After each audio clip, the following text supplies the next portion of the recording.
When we read the Bible, we think it's an old book, describing things that happened unnumbered years ago. As I tell you, it's contemporary. We read about the flood, and we think, well, certainly that happened unnumbered. If it ever did happen, it happened unnumbered years ago. Well, this morning, as is my custom, I turned on the channel KFAC, that is a radio station. It plays through the day and night, 24 hours a day. Only lovely classical music, so you can read to that music. Only a few interruptions. On the hour, you get a 5-minute bulletin and weather report. But between 9 and 10, it's always a lovely piano recital, as it were. The great masterpieces played by great artists. And so I can sit down with my Bible and read as I listen to the music. And the one interruption that came today was an ad from the Herald Examiner. And they were advertising this paper as the one paper in our city that gives the facts, only facts, not embellished. No frills, just plain facts, all facts. That's why we should buy that paper, because it's simply filled with facts. Well, facts have overflowed the world like the flood. Man actually is drowned with facts, victimized by facts. It is in the imagination that everything lives, and not in its actuality, not in the fact. Unless imagination penetrates the fact, the deluge remains a deluge. We are now in the deluge. This is the flood. A man is in jail, that's a fact. And he knows he's there for X number of years, that's a fact. And he simply waits and hopes that in some strange way that he will get some early release from this confinement. He never uses his imagination, save in some violent way to get out, but to penetrate the fact. When in March of 1943, by using my imagination to penetrate the fact that I too was in prison in the army, but I didn't want any part of it. And so I simply penetrated the fact and saw myself in New York City in my own apartment with my family. And in 9 days, I was out honorably discharged in my apartment in New York City. So I wrote a friend of mine who was in the army. He was my age. He was a Freudian, a professional psychoanalyst. But Freud was his background. That was his schooling. And when I wrote him in detail exactly what I had done, I didn't mince matters. I told him exactly what I did. How as I simply physically slept on my little bed in the barracks, I imagined I was simply elsewhere, and the elsewhere was a definite spot in space, in New York City, in my apartment. And what I did, I could feel the bed, I could feel the things in my house. I went about feeling all the familiar objects in my apartment, and I gave them all the tones of reality and all sensory vividness to the best of my ability. And I touched everything, and it felt real. Then I went back to sleep, and then I told them exactly what happened to me that morning. And then 9 days later, I was honorably discharged by the same man that had disallowed my application. He didn't answer my letter. Because in New York City, he used to come to my meetings as a friend, because he was so convinced that the Freudian concept was true. But he said, I come to your meetings for this reason, Neville. We knew each other well. He'd come home for dinner, I'd go to his place for dinner, but he said, I come to your meetings because you turn my daily bread into the substance of fairy. I sort of like that, he said. But when I listen to you, I hold the chair And I put my feet right firmly on the ground to feel the reality and the profundity of things. You aren't going to take me away with you. You're going to leave me right here where things are solidly real, so I feel the place under my foot, and I feel the things next to my hand, and I hold on tightly as you weave your story concerning moving off in one's imagination. So he would not penetrate the facts. So when did he get out? When the other millions got out. So he remained with his facts for the next 3 years. I got out in March of 43. He came home to New York City in 46, demobilized as the other millions and millions of boys were. He could not let go of the facts. This is the flood. No other flood. This is the flood. We are drowned with facts, victimized by them. Now, does the Bible teach this story of getting through the facts using my imagination? It certainly does. Now, let me take you into the 27th chapter of the book of Genesis, the first book, the book of the beginning. If you're not familiar with the story of Isaac and his 2 sons, they were twins. Let me just refresh your memory if you've forgotten. It is said in the story that Isaac had, that is, his wife had the 2 sons, Rebekah, but he was the father of the 2 sons, Esau and Jacob. It is said that Esau was a hairy one. He came out first. And then Jacob came out second, and he had no hair. He was completely hairless, while Esau was covered in hair from head to foot. But he was the first. One was called Esau, and one was called Jacob, because he came out second and supplanted the other. Now we are told that when the father Isaac was old, and his eye was dim so that he could not see, in other words, he was blind, he said to his son Esau, I cannot see, and my days are numbered. I want you to go into the fields and hunt, and bring me some well-prepared, tasty venison as I like it, savory venison. We are told that Rebekah, who loved her second son more than she did the first, overheard the conversation between Esau and his father. And then because she loved Jacob and wanted Jacob to get the blessing, for the father feels his days are numbered, and he must now give his blessing to one of his sons, and the first one must get it.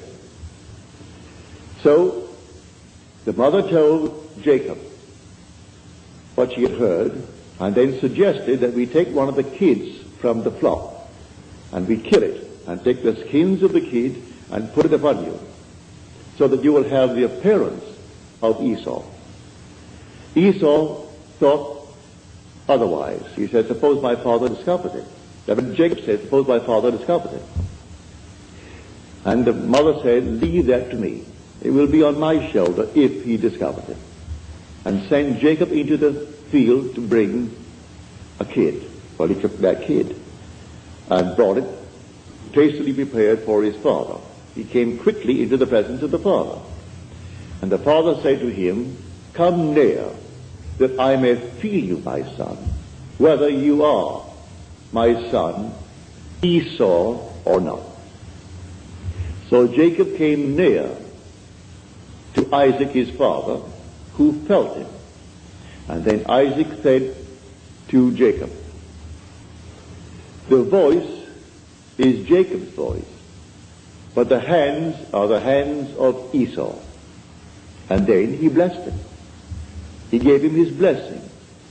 He had no sooner left the presence of his father when Esau comes in now with savory venison. And the father said, well, who was it that came? For I have already eaten. Who came? And then he discovered it was his son Jacob who came with guile and betrayed him. But said the father, I have given him your blessing and I cannot retract it. And blessed he is. All will serve him. Everyone will serve him. Because I gave you the blessing and I cannot take it back. Now on the surface, you will say, now what is the story trying to tell us? Well, in this same book, in an earlier passage, we are told about the ark. build the ark with 3 decks, the lower, the second, and the third deck. Well, you think it's a huge, big building. Well, you use your imagination. You can't conceive of any building that could house all the animals of the world in pairs, and all the so-called good ones will be in 7 pairs, and enough food to feed them for 40 days and 40 nights. Well, you just simply could not conceive of it. Nevertheless, that's the story. But there are 3 decks. The obvious thing is the facts of life. Then there's a psychological interpretation of these so-called stories, and then the spiritual consummation of the story. So you have the lower deck, the second deck, and then the third deck. So here is a perfect example of the second deck. This room now is a fact. We're all in the room. It's a fact. But suppose I don't want to be here. Suppose it becomes a prison to me. Can I get out of it if I know to penetrate the fact? If I know that I am the ark, that all things exist in the human imagination, and the human imagination and God are one. They are one, not two. I can, in my imagination, penetrate any wall. I can now, without batting an eye, in the twinkle of an eye, I can stand on the street and see this thing without a man standing before it. No problem whatsoever to assume I'm on the street and looking from the street to this platform. But you may say, well, what would that do? Well, let me do it and feel the reality, feel that solidity of the street under my foot, and see this building from the street rather than looking to the street from here. If I do it and give it solidity, give it reality, I'll be compelled to go there. This is what Scripture teaches. That is my blessing. I can penetrate a fact. And penetrating a fact, I can stand wherever I want to stand in this world. Then the promise is made, wherever the sole of your foot shall stand, that I have given to you. I'm not going to make you a promise and not fulfill it. I've given to you if you can stand upon it. So I actually stood upon my apartment. I actually stood upon that floor. I felt the bed. I felt everything and gave it reality. My friend wouldn't allow himself to sleep in one place and assume that he was sleeping elsewhere, because that is a divided state of mind. He didn't want to become a split personality, and so he wanted to be completely coordinating. Well, he was coordinated, all right, for the next 3 years, all in one little spot in his barracks. And for 3 years he couldn't get out. Because, first of all, he wouldn't try it.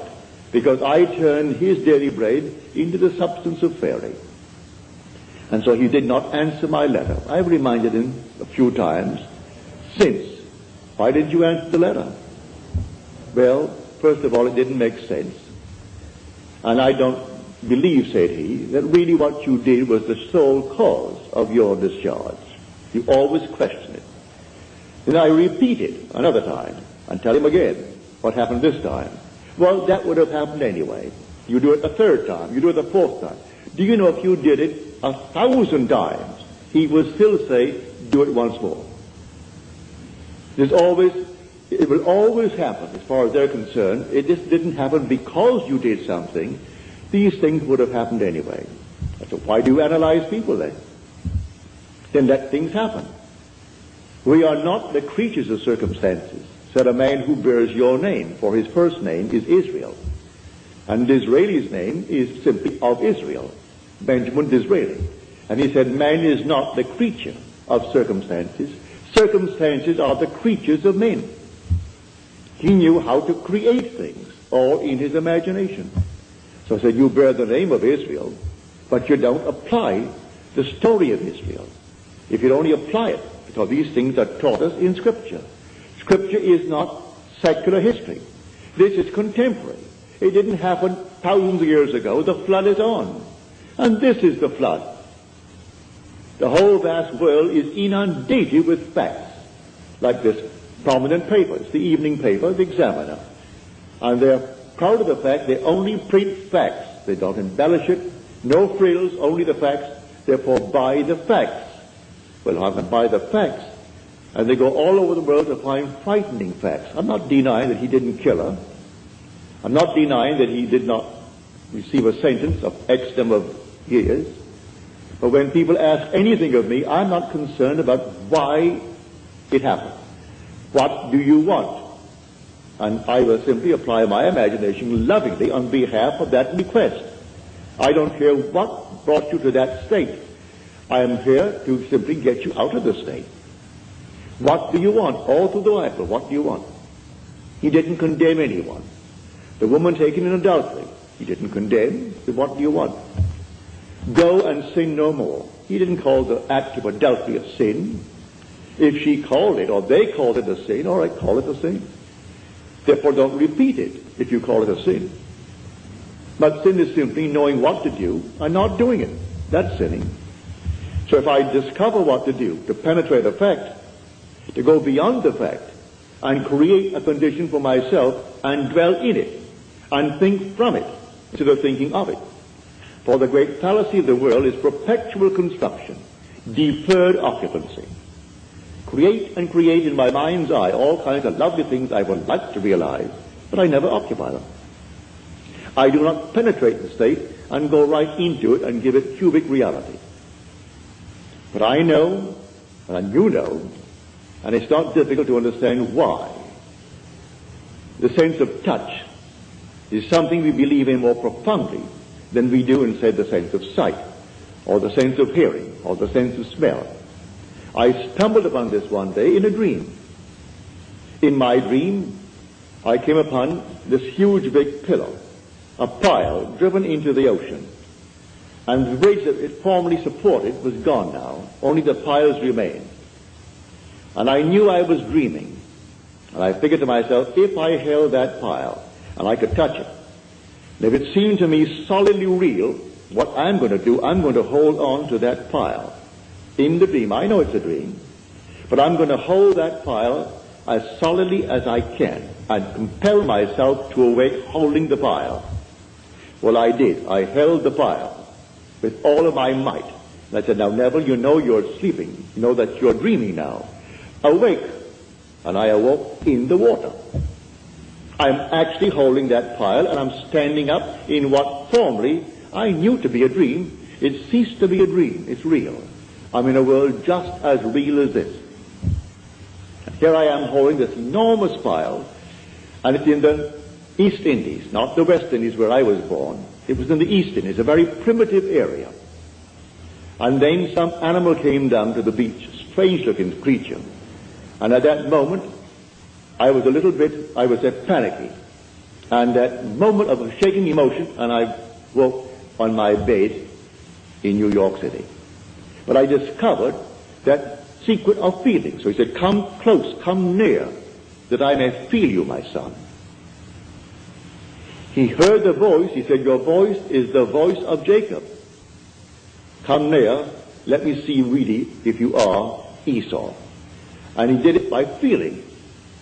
And so, lying on my bed one night, right here in Beverly Hills many years ago, it must have been 14 or 15 years ago, I suddenly became aware that I am seeing what I shouldn't see. I am looking into the most marvelous interior of a plush hotel. It seemed that way to me. And so consciousness followed vision, and I found myself in the room. But I knew I was on the bed, so I came back to the bed. I'm still seeing the interior of this room, and I went back into that room. I came back again. I must have done it 12 or 20 times. It was fun, going into the room, and the room was just like this, real. Then I came back to the bed. Now, I said, I am now going to explore. Regardless of consequences, I am going to explore. And so, I went into the room. It seemed like a room 30 by 20 from the bed. When I entered it, with the decision to explore, the room closed upon me and became a third of itself. Say it became 10 by 7. And I found it was a dressing room for a huge big suite, beautifully done, but it wasn't yet occupied. It was there to be occupied, but the room at the moment, that is the suite, was not occupied. And I thought, well, now I'll go through the door. I didn't go through like some gossamer. I opened the door with my hand and I walked right through that door. I was solidly real to myself. Then I walked down the corridor. And the corridor that I walked down was intersected by the main corridor. And all the lights were on. And two ladies were coming down that corridor, the main one. But I knew this thing began as a dream. So I knew, well, all ends run true to origins. Therefore, if the origin is the dream, this is the dream. So I say to the ladies, ladies, this is the dream. This whole vast world is a dream. And then they were afraid of me. Who wouldn't be afraid of a man that suddenly appears on a place in your, I would say, walking, and tells you this whole vast world is a dream? You would think he's nuts, he's insane. And so they thought I was insane, and they got just as far as they could from me, and walked right next to the wall, duck style, one behind the other, and looking at me very suspiciously. Then I saw this object hanging from space, and it reminded me of a similar object I had seen in a friend's home in North Hollywood. So I say to them, look, see this? And I held it, and to my surprise, it isn't gossamer. This is not an after image. This is not a memory image. This is real. The thing is solid. Well, I held it, and by this time they were way down. They took one great look as they looked back at me, and then darted into the main room. And here I am standing alone, holding on to this thing. I said to myself, Neville, you know this is a dream. The origin is a dream. The end is a dream. Come on, wake up. I closed my eyes to the obvious, and I held this thing here, and I couldn't. I opened my eyes again. I'm still standing there. But how am I going to get back to my room in Beverly Hills? I didn't know what. There was no place I could go to take me back there. But I remembered, feeling is the secret. I'm holding this here now, and it's real. It's solid. I'm solid. They saw me. They heard my voice. And I walked on, and every step was solidly real as walking on here now. So I imagined that my head was on a pillow. And when I could feel a pillow under my head while I'm standing, I suddenly felt myself in a horizontal position. And my head is on a pillow. And then, all of a sudden, I could feel that pillow. But I was cataleptic. I couldn't open my eyes. I couldn't move a hand. Couldn't move a finger. And here I am, a living being in a dead body. So I said to myself, well, they'll find the body tomorrow morning, and they've got to cut it up because I'm insured for a little bit. And to prove that nobody took my life, they have to cut it up to find out why he died. Always have to ask that question. And they'll give it the name. If they can't find it, they're going to give it a name anyway. So here I am, couldn't open my eyes, couldn't move my hand. In about 15, 20 seconds, which seemed much longer than that, my little finger, I could move it. And then I could move my hand a bit. Still couldn't open my eyes. And we were sleeping in a double bed. So I pushed my hand out, my left hand, and I could feel the warmth of my wife's body. Pardon me. At that, I knew I was back on my bed. In another 15 or 20 seconds, I could, with great effort, open the lids of my eyes, and here came all the familiar objects on the walls, on the bureau, and everything returned to consciousness. Now, I stepped into a world just as real as this. I am telling you, there are worlds within worlds within worlds, and they're all here right now. Just like turning on a radio. And you turn it ever so slightly, and you have a new wavelength and a new station coming in, bringing something entirely different, and they're not interfering with each other. And these worlds are all here now, and they're people, just as we are peopling this world. And they're just as real as this world. It's terrestrial. And it doesn't, you don't walk for it. I was on the bed. I seemed to walk into it. I would say, 10 feet away? But the same area permeated the bed, and the bed did not obstruct it. And that world into which I stepped did not obstruct the house that I lived in Beverly Hills. It's all here, the whole vast world. Worlds within worlds within worlds. So I tell you, facts or the flood. That's the deluge. There was no other kind of flood. We are actually inundated with the facts of life. And these facts, we change them every day. Today, this is the cause of so-and-so. Tomorrow, that's not so. It's another cause we found. And then the next day, another cause. But while we haven't found the next cause, we believe that to be the fact. And we worship the facts. So I tell you, all things are in the human imagination.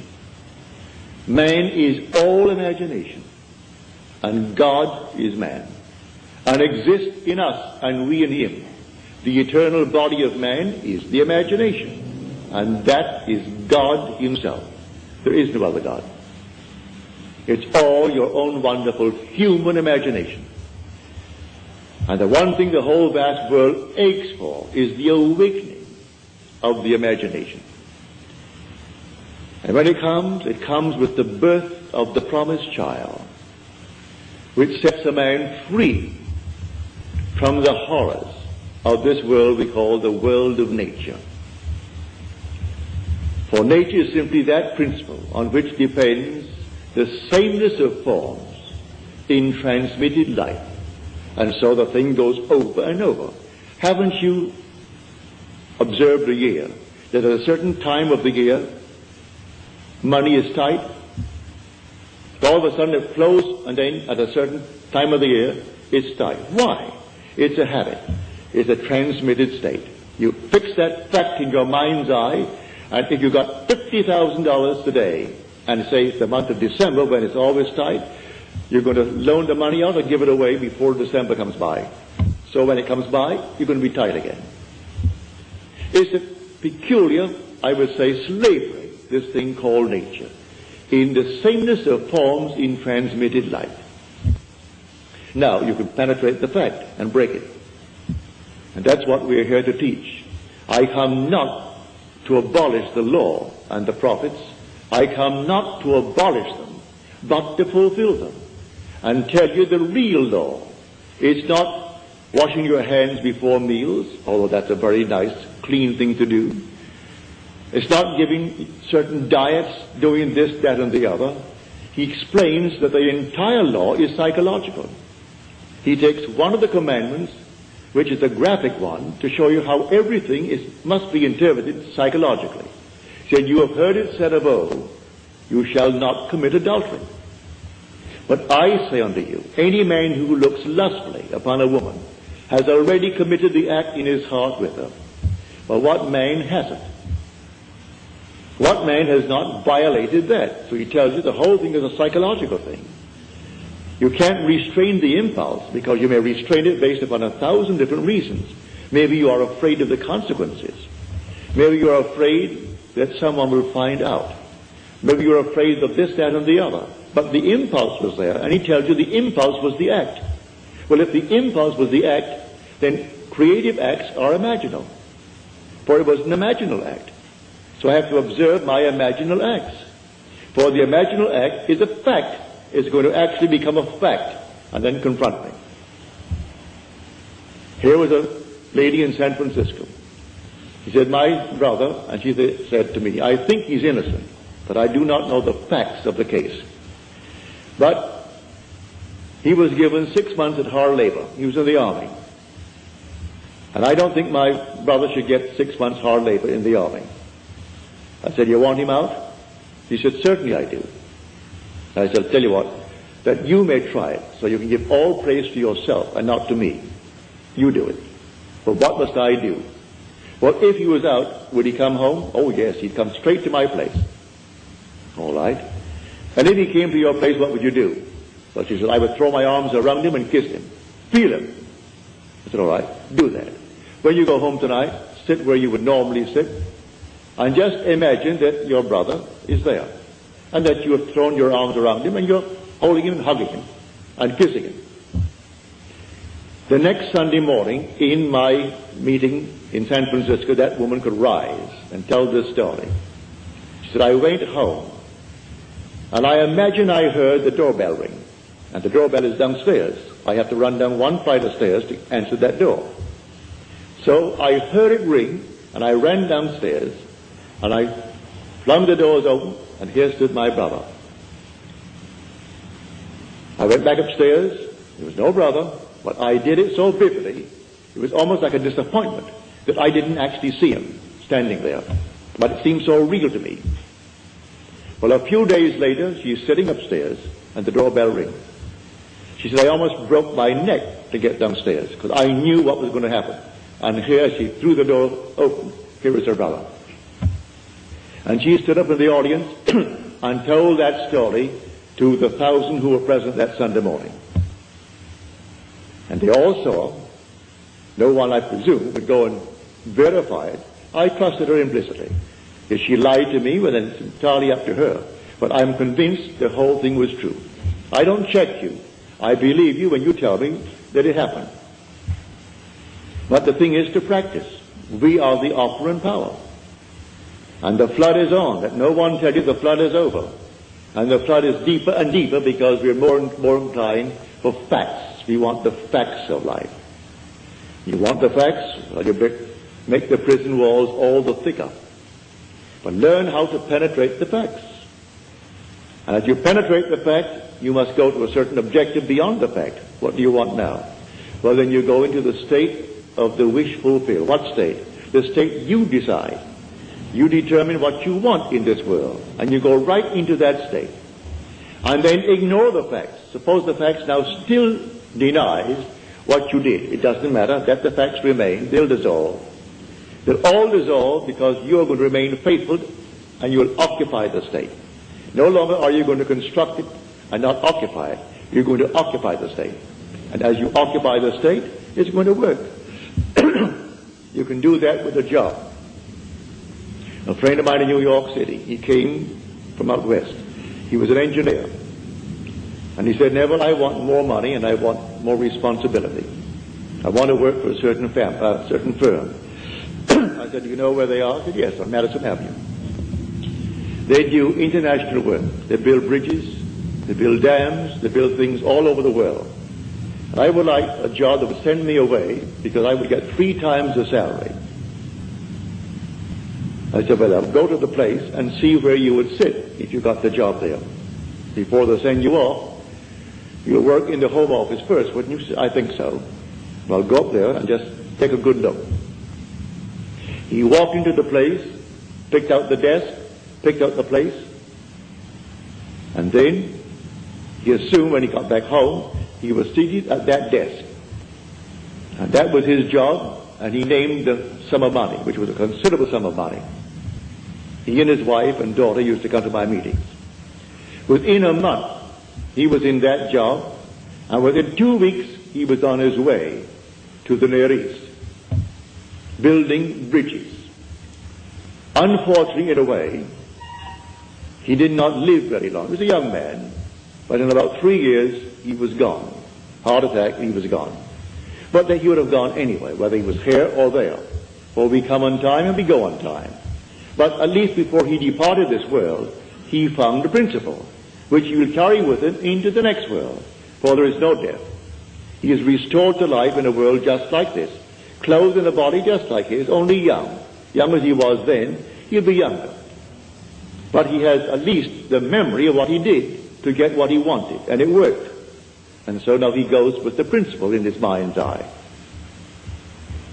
So when you tell me that your dreams, and that you in your dreams are applying this principle, like the lady tonight, she is here, she told me her dream. I asked her to write it out for me.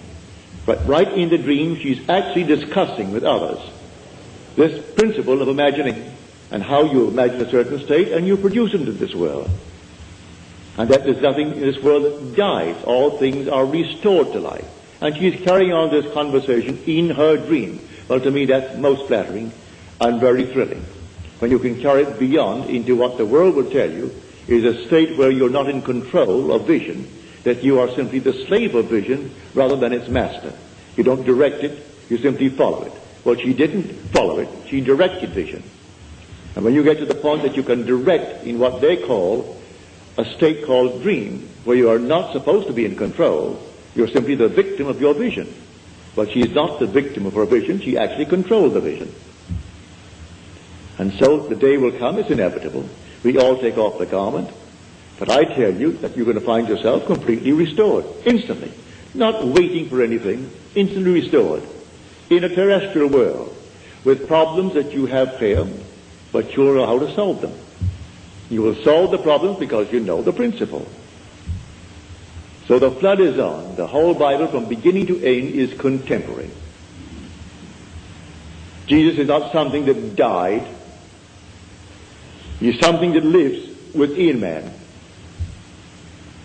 He is dwelling in man.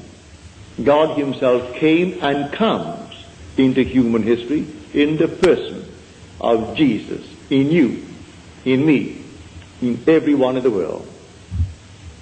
And the day will come, you'll know it. And you are the Lord Jesus. But asleep to what you are. The day will come, you'll be completely awake to the fact that you are the Father. And then you'll know. I've been asked, why do you express it all the time? It's important, it's so important about the Father. It's the most important part of Scripture. The most important part of Scripture. Well, I can have all the power in the world and yet not know I'm God. I can have a sense of awareness where there is not a thing in the world but myself and yet not feel that I am God. But when the Father comes, and I know that I am the Father of that one and only Son of His, that I know I'm God. There's no other way to know it. If I have power that I could destroy the universe, I still wouldn't know I'm God. And if I was completely aware, as I was in 1926, when I, reading a book, it fell upon my chest. It must have been not more than 10 o'clock. I woke next morning, it's 9. And I had not turned from left to right in the entire interval, because the book was still on my chest and the light was still on my bed. And usually in the course of a night, a man turns often from side to side. How often I do not know, but we all do. No one goes to bed on his back and remains there for 9 unbroken, or in this case, almost 11 unbroken hours. So I went right down into a deep, deep sleep in a trance. And in that state, I became infinite light. There was nothing but light. And I was it. There was no circumference. I was the center of it all. No light outside of this light that I am. No sun, no moon, no stars, but nothing outside of the being that I am. I was infinite pulsing light. But still, I did not bring back the feeling of being God. Yet, evaded me. But when you see His Son, and that Son calls you Father, and you know, well then there is no doubt in your mind as to who you are. So I say it's the most important part of Scripture. And yet it's the one thing that people will question me on. Why do you emphasize it? Why do you repeat it over and over? Because the one thing in the world that you will one day experience which will convince you that you are God. Nothing in the world will convince you outside of that. But in the meanwhile, we can penetrate the facts. The man imprisoned need not be behind bars. We are imprisoned by the things that we do. All right, we can break them. Break anything in this world. A man can be imprisoned by gluttony. He can break it if he knows what he wants. Maybe he doesn't really want to give it up. If he wants to give it up, let him create within his mind's eye a scene, a simple scene that if he had given it up, a friend or some relative would know. And he doesn't brag about it. They simply know. And it's a normal discussion that he has no longing for it anymore. He has no desire for it. Didn't take any drugs for it. Didn't do anything to beat it. It just simply, it wasn't there. Like certain taste that we have in this world, all of a sudden, you've had it, you've saturated yourself with it, and you don't want it anymore. All things are acquired. Today I like, for instance, a thing called an oyster. Love them, especially those lovely Eastern oysters. But the first time I had an oyster, I thought I'd die. I was a small boy, I must have been about 9 or 10. And I went down to It was then called the Virgin Islands, owned by Denmark. They're now our islands, St. Thomas, St. John, and St. Croix. And my mother said to me, now Neville, you know, you're going to a strange place and they speak Danska. You don't understand the language, but you'll get by. But you're going to a boarding house, and there'll be maybe 20 or 25 boarding. You'll all sit at one big table together. Now you're a boy, and you do not know their habits, so watch what the lady does. And whatever she does, you do it. And I sat down at the table, and then here was this plate of oysters. I'd never seen an oyster in my life before. And then all the little things before it. But I saw this lady take a little fork from the side, so I picked up my fork. And then she took little horseradish, she took something else, then she took a little Tabasco, did all these things to it. Then she stuck it into this oyster and dipped it into all that she had done. She closed her eyes and she ate it as though you had honey in your mouth. I expected the same thing, so I did the same thing. And when I got that thing in my mouth, Lord, it wouldn't go down. I couldn't bring it up. I'm not supposed to bring it up. Mother told me that. And so here it stopped. But the funny part about it, I not only had that one, I looked up to find there were 5 others. And they had to go down. Well, that was my introduction to oysters. But now today I love them. I acquired the taste of oysters. The first time I had a drink, well, I can't tell anyone that it was something like honey to me. But I acquired the taste, and today I thoroughly enjoy a drink. I try not to go beyond a certain point, because I want to keep my faculty alive. But I enjoy a drink. I've tried and tried and tried to acquire a taste for smoking, and I can't. Therefore I gave that up when I tried it for about 6 months. I couldn't do it. I was then only 21 or 22, and I couldn't seem to enjoy a cigarette or a cigar or anything. It made me sick. So I gave it up. Never acquired it. But all the other things we have acquired. If you don't come into the world with these tastes, you acquire these tastes. You can acquire the taste of living in comfort. You can acquire the taste of living as a gentleman, as a lady. Acquire the taste. You want to actually live like a lady, live like a gentleman, with no pressure to pay the rent, no pressure to do these things. All right. Assume that you are that lady, you are that gentleman. Penetrate the facts. The facts tell you that you're not. You don't have it. Penetrate the facts and live in the state as though you had it. And may I tell you from experience, you'll have it. You will actually have it. Don't ask me how. The ways and means are contained within the state that you enter.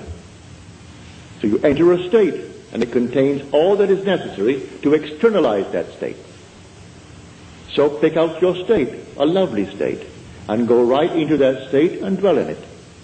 I call that occupying the state and thinking from it instead of thinking of it.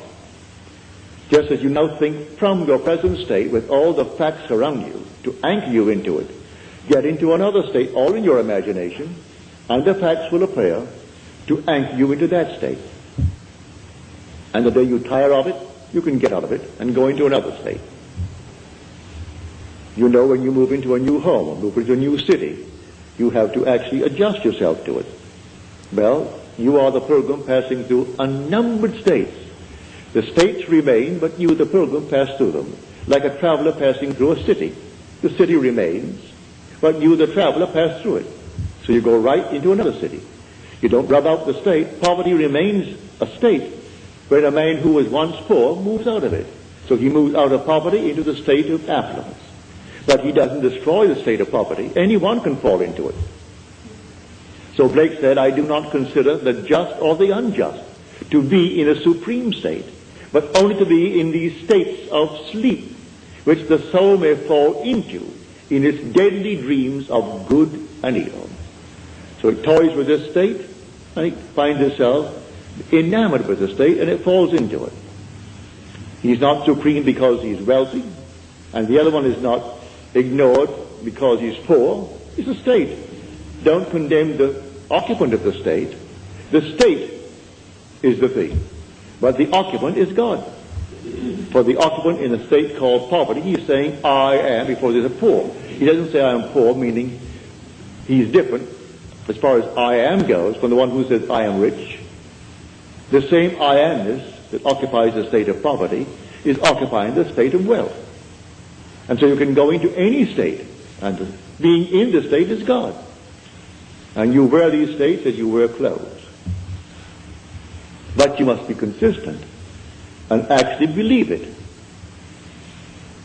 First of all, as you're told in that 6th chapter of John, we believed and have come to know that thou art the Holy One of God.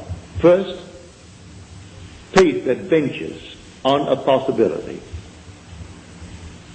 And then something more sure than faith, something steadier than faith, personal experience. You venture. That's faith. I will actually believe you now.